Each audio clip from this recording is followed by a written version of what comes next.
శివాయ. ఓం నమో నారాయణాయ. కర్మ నరదృష్టి నివారణ, సంచిత కర్మ, ప్రారబ్ధ కర్మ, ఆగమిక కర్మ, దగ్ధ నివారణ, తులాభార కాల భైరవాయ నమో నమః.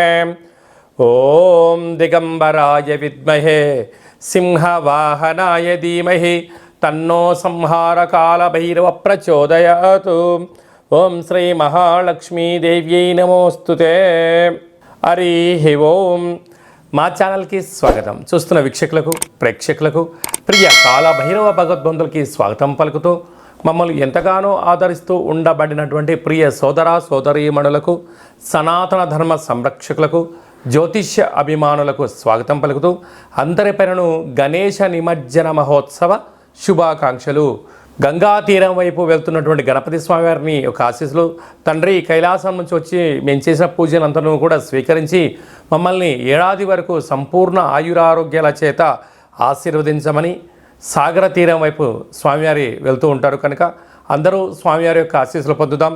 అఖండమైనటువంటి అష్ట కష్టాలకు స్వస్తి పలుకుదాం. అష్ట ఐశ్వర్య స్వాగతం పలుకుతాం.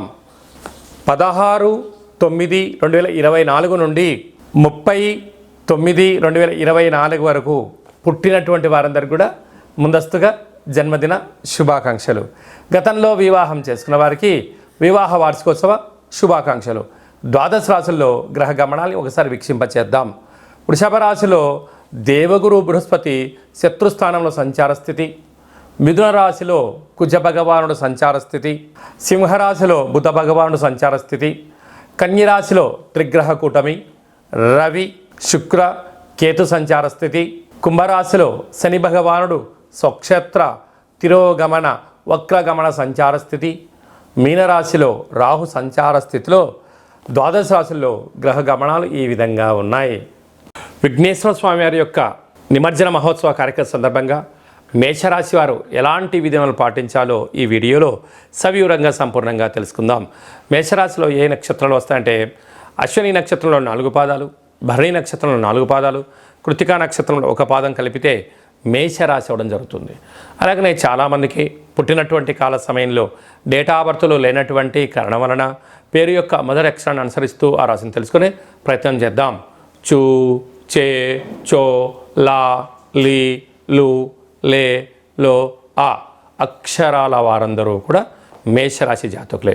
మేషరాశి యొక్క అధిపతి కుజ భగవానుడు కనుక విఘ్నేశ్వర స్వామి వారి యొక్క నిమజ్జన మహోత్సవ సందర్భంగా ఈ సంవత్సరం రాజుగారు కూడా కుజ భగవానుడే అవ్వడం వలన, రాశాధిపతి కూడా కుజుడు అవ్వడం వలన వీలైనంత వరకు స్వామివారికి ఎరుపు రంగు ప్రసాదం అంటే కేసరి కానీ, మందార పుష్పాలతో అర్చన చేయడం కానీ, అదే కాకుండా కందిపప్పుతో కూడుకున్నటువంటి కుడుములను నైవేద్యంగా ఏర్పాటు చేయడం కానీ, అలాగే కందిపప్పుతో ఏర్పాటు చేసినటువంటి ఆ యొక్క ప్రమిదలను ఒక 7 ప్రమిదలను ఏర్పాటు చేసి 7 ఎర్రటి ఒత్తులు పెట్టి స్వామివారికి అర్చన అభిషేక ముగింపు మహోత్సవ కార్యక్రమంలో పాల్గొనడం వలన రుణ రోగ శత్రు సంపూర్ణమైనటువంటి జాతకంలో ఉండబడినటువంటి 1లో కుజుడు కానీ, 2లో కానీ, 4లో కానీ, 7లో కానీ, 8లో కానీ, 12లో కానీ కుజ భగవానుడు సంచారం చేసినప్పుడు సకలమైన దోషాలన్నీ తొలగిపోయి అనుకున్న ఐశ్వర్యానికి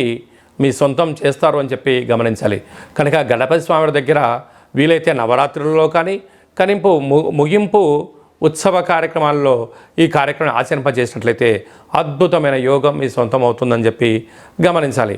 అలాగే 2వ స్థానంలో గురు సంచార స్థితి శత్రుస్థానంలో ఉన్నాడు కనుక విద్యాపరమైనటువంటి, ఉద్యోగపరమైనటువంటి, ధనపరమైనటువంటి చేర్పులు మార్పులు కనపడుతున్నాయి. మీరేం కంగారు పడనక్కర్లేదు. తృతీయంలో కుజ భగవానుడు సంచారం చేయడం వలన తల్లిదండ్రులతో, గురువులతో, అన్నదమ్ములతో స్నేహపూర్వకమైన వాతావరణంగా ఏర్పాటు చేసుకోగలిగినట్లయితే రాబోయే కాలమంతా సువర్ణ యుగం అని చెప్పి గమనించాలి. పంచమ స్థానంలో బుద్ధ భగవానుడు సంచారం చేయడం వలన నూతనంగా ఏదైనా చెయ్యాలి అనుకుంటున్న వారందరూ కూడా మీ యొక్క ఆలోచన విధానానికి ఇది చాలా మంచి కాలము అని చెప్పి గమనించాలి. 6వ స్థానంలో రవి శుక్రకేతు సంచార స్థితి ఉండడం వలన దూర వాయు జల ప్రయాణాలు చేసేటప్పుడు మీ యొక్క జన్మ నక్షత్రం రోజున, జన్మ తిథి ఎందున, పూర్ణిమ అష్టమి తిథి ఎందున దూరావాయు జల ప్రయాణాలు పెట్టుకోవద్దు. దీనివల్ల రోగ సమస్యలు వెంటాడే పరిస్థితి చాలా అధికంగా ఉంటుంది. లాభస్థానంలో శని భగవానుడు వక్రగమన సంచార స్థితిలో ఉన్నాడు కనుక వీరంతవరకు ధర్మము, ఆధ్యాత్మికత, యోగా, ఆసన, మెడిటేషన్ లాంటివి మంచి కార్యక్రమాలు ఏర్పాటు చేసుకోగలిగితే మీ యొక్క ధనం వృధా కాకుండా ఉండే పరిస్థితి ఉంటుంది. వ్యయంలో రాహు భగవానుడు ఉండడం వల్ల ఆర్భాటాలకు వెళ్ళొద్దు. ఉన్న దాంట్లో ఆనందంగా ఉండండి. లేని దాని గురించి అపోహలకు వెళ్ళారా ఉండేది కూడా పోయే పరిస్థితి చాలా అధికంగా ఉంటుందని చెప్పి గమనించాలి. అలాగే సాఫ్ట్వేర్ ఉద్యోగస్తులు, హార్డ్వేర్ ఉద్యోగస్తులు, సినిమా రంగాలు, అలాగే గృహ భవన నిర్మాణ కార్యక్రమం చేసేవారు, వ్యవసాయ సోదరీమణులు, స్వయం వృత్తులు చేసుకునే వారందరికీ పెద్దవారిని అంటే గతించినటువంటి వారి యొక్క స్మరణ, వారికి మీరు పెట్టేటువంటి కార్యక్రమాల వల్ల సర్వత్రా మీకు శ్రీరామ రక్ష అని చెప్పి గమనించాలి.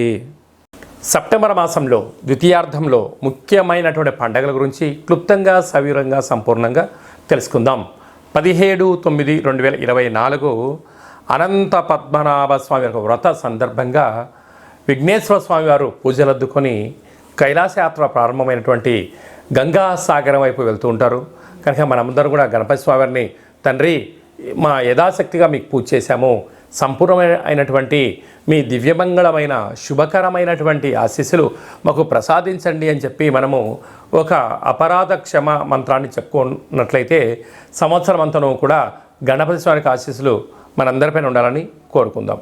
అలాగనే మనకు 18వ తారీఖున భాద్రపద మాస శుక్లపక్ష పూర్ణిమ అంటే ఆ రోజు నుంచి 15 రోజులు మహాలయాలు అంటే మహాలయ పక్ష ప్రారంభము అనగా గతించినటువంటి వారు అంటే మన తాత ముత్తాతలు కానీ తల్లిదండ్రులు కానీ గతించినటువంటి వారు అంటే 11 నెలల్లో లేదా 12 నెలల్లో వాళ్ళు పాడ్యమి తిథి ఎందుకు గతంలో పరమపదింపజేశారు. ఇప్పుడు పాడ్యమి రోజు వారిని స్మరించుకొని అలాంటి వారు ఏకాదశి రోజు పరమపదింపజేశారు. ఏకాదశి రోజున వారి యొక్క ఫోటోను ఏర్పాటు చేసుకొని వారికి ఇష్టమైన పదార్థాన్ని నైవేద్యంగా ఏర్పాటు చేసి శక్తి అంటే ప్రాంతానికి అనుకూలంగా, వంశ ఆచారంగా, కుల ఆచారంగా మనం ఏదైతే విధి విధానాలు పాటిస్తామో పితృదేవతలను స్మరించడం, ధ్యానించడం వల్ల వారి యొక్క ఆత్మ సంతృప్తి చెంది మనకు ఏదైతే కావాలనుకుంటున్నామో, ఏదైతే చెందాలనుకుంటున్నామో వారి దివ్యమంగళమైన ఆశీస్సులు మనకు శ్రీరామ రక్ష అని చెప్పి గుర్తుపెట్టుకోగలగాలి. అలాగా వీలు కావట్లేదు అనుకుంటున్న వారందరూ ఈ కింది నెంబర్ సంప్రదించినట్లయితే వారి యొక్క గోత్రనామాలపైన ఆ యొక్క కార్యక్రమాన్ని ఆచరింపచేయడము, మీకు వీడియో కాల్లో కూడా కార్యక్రమం చేయించి మీకు దర్శన భాగ్యాన్ని కలిగించడం జరుగుతుందని చెప్పి గమనించాలి. అలాగనే 25వ తారీఖున సంహార కాళ భైరవ స్వామి యొక్క పూజ, జపము, తర్పణము, హోమం వలన సకలమైన పాపాలు నశించబడతాయి, కష్టాలు తొలగిపోతాయి అని చెప్పి గమనించాలి.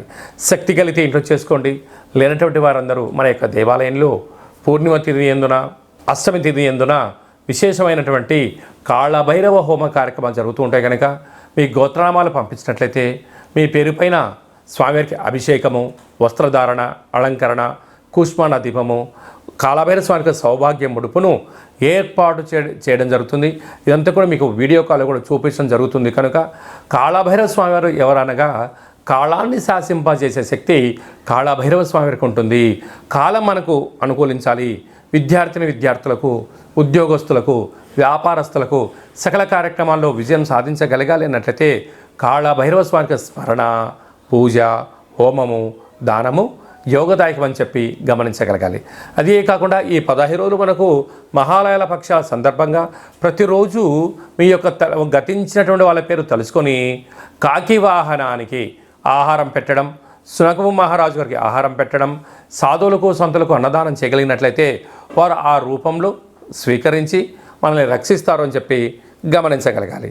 అదే కాకుండా ఇంకనూ మనం విజయం సాధించగలగాలి అన్నట్లయితే ఈ యొక్క పాత్ర కంచు పాత్ర అంటారు. అయితే ఈ యొక్క పాత్రలో 12 రాసులను అచ్చు వేయడం జరిగింది. ఈ యొక్క పాత్రతో ఉపయోగాలు, ఫలితాలను ఒకసారి తెలుసుకుందాం. ఇలా శబ్దం చేయడం వలన ఓంకార శబ్దం రావడం జరుగుతుంటుంది.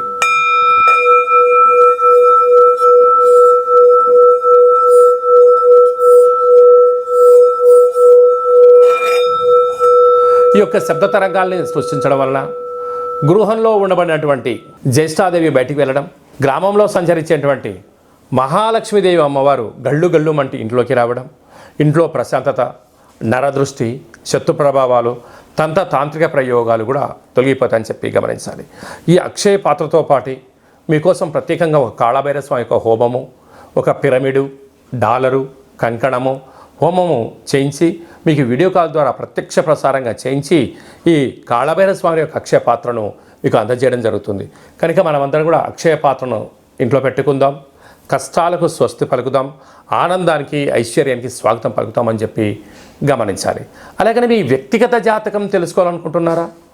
మీ యొక్క పేరు, పుట్టినటువంటి తేదీ, నెల, సంవత్సరం, సమయం రాసి మీరు వాట్సాప్లో పంపించగలిగినట్లయితే సంపూర్ణంగా 100 సంవత్సరాల జాతకాన్ని వ్రాసి పంపించడం జరుగుతుంది. పంపించిన తర్వాత మీరు పుట్టినప్పుడు గ్రహ గమనాలు ఎలా ఉన్నాయి, ప్రస్తుతం ఎలా ఉంటున్నాయి, రాబోయే కాలంలో ఎలా ఉండబోతున్నాయో సవివరంగా సంపూర్ణంగా మీకు తెలియజేయడం జరుగుతుందని చెప్పి గమనించాలి. అలాగనే చాలామందికి డేటా ఆఫ్ బర్త్లు లేనటువంటి వారికి మీ యొక్క పేరు యొక్క మొదటి అక్షరాన్ని అనుసరిస్తూ రాశిని తెలియచేస్తూ, రాశి యొక్క స్థితి గమనాలను తెలియచేస్తూ భవిష్యత్తులో ఎలా ఉండబోతున్న అనే విషయాన్ని రమణ శాస్త్రం ద్వారా అనగా గవళ ద్వారా కాళభైరవ స్వామి యొక్క ఉపాసన చేత భూత భవిష్యత్ వర్తమానాన్ని తెలియజేయడం జరుగుతుందని చెప్పి గమనించాలి. మన యొక్క దగ్గర ఎవరైతే జ్యోతిష్యం చెప్పించుకుంటారో వారందరి యొక్క గోత్రనామముల పేరు మీద మనము పూర్ణిమ రోజు, అమావాస్య రోజు, అష్టమి రోజు కాళభైరవ హోమ కార్యక్రమం చేయించినప్పుడు గోత్రనామాలతో అర్చన చేయించడం మీకు వీడియో కాల్లో కూడా చూపించడం జరుగుతుందని చెప్పి గమనించాలి. కనుక వ్యక్తిగత జాతకాన్ని తెలుసుకుందాం, కష్టాలకు ఫుల్ స్టాప్ వెలుగుదాం, మనం ఏదైతే అనుకుంటున్నామో అన్ని రంగాల్లో విజయం సాధించాలని కోరుకుందాం అనే విధంగా ఎవరైతే జాతకం చెప్పించుకోవాలి అనుకుంటున్న వారందరికీ అపాయింట్మెంట్ తీసుకొని సంప్రదించగలరు. అలాగనే మీ అబ్బాయికి కానీ అమ్మాయికి కానీ ఎంత ప్రయత్నం చేసినా వివాహం అవ్వడం లేదా, ఎందుకు అవ్వడం లేదో, జాతకంలో ఎలాంటి యోగం ఉంది, ఎలాంటి దోషం ఉందో తెలుసుకునే ప్రయత్నం చేయండి. వచ్చేటి వధూవరుల యొక్క జాతకాలుగా గ్రహ సమ్మేళన సంచార స్థితి, వివాహ తదనంతరం వారికి ఎలాంటి యోగాలు ఉన్నాయి కూడా ముందస్తుకొని తెలుసుకునే ప్రయత్నం చేద్దాం. గతంలో వివాహమైన దంపతులు భార్యాభర్తలు తరచుగా గొడవ పడడం కానీ, ఒకరి మీద ఒకరి భేదాభిప్రాయాల చేత విడివిడిగా ఉంటున్నారా? అలా కాకుండా మీ యొక్క ఫోటోలను, మీ యొక్క డేట్ ఆఫ్ బర్త్లను పంపించగలిగినట్లయితే చిన్న చిన్న ఆధ్యాత్మిక సలహాల సూచనల ద్వారా పార్వతీ పరమేశ్వరులు ఎలా కలిసి ఉంటున్నారో, శ్రీ లక్ష్మీ సమేత శ్రీమన్నారాయణ స్వామి ఎలా కలిసి ఉంటున్నారో అలాంటి ఉండేటి విధంగా సలహాలు సూచనలు ఇవ్వడం కూడా జరుగుతుందని చెప్పి గమనించాలి. కనుక మనమందరము కూడా నిత్యము కాళభైరవ స్వామికి స్మరణ చేద్దాం, కష్టాలను తొలగించుకుందాం, అనుకున్న అన్నింటిలో విజయం సాధించాలని కోరుకుంటూ ఆశీర్వచనం. ఓం శతమానం భవతి శతాయు పురుష సతేంద్రియ ఆయుష్యేవేంద్రియే ప్రతిష్టతి ధనం ధాన్యం బహుపుత్రలాభం శత సంవత్సరం దీర్ఘమాయు సర్వే జనా సుఖినో భవంతు. సర్వం సంహార కాళభైరవ దేవతార్పణమస్తు. హరి ఓం. ఈ వీడియో మీకు నచ్చినట్టయితే లైక్ చేయండి, షేర్ చేయండి, మా ఛానల్ని సబ్స్క్రైబ్ చేసుకోండి. మేము చేస్తున్న ఆధ్యాత్మికమైన వీడియోలు అందరికన్నా ముందుగా మీరే వినాలి అనుకున్నట్లయితే, లేదంటే మీ వ్యక్తిగత జాతకాన్ని అందరికన్నా మొట్టమొదటి మీరు తెలుసుకోవాలి అన్నట్లయితే ఈ యొక్క పైన ఆల్ అనే బటన్ తెలియచేయండి, గంట సింబల్కు ప్రెస్ చేయండి. భగవద్బంధులకు, మిత్రులకు, స్నేహితులకు మీ క్షేమాన్ని ఎవరైతే కోరుకుంటున్నారో, లేక మీ క్షేమాన్ని ఎవరైతే కోరుకుంటున్నారో వారికి భక్తి సమాచారాన్ని చేరవేసి హిందూ ధర్మాన్ని కాపాడండి.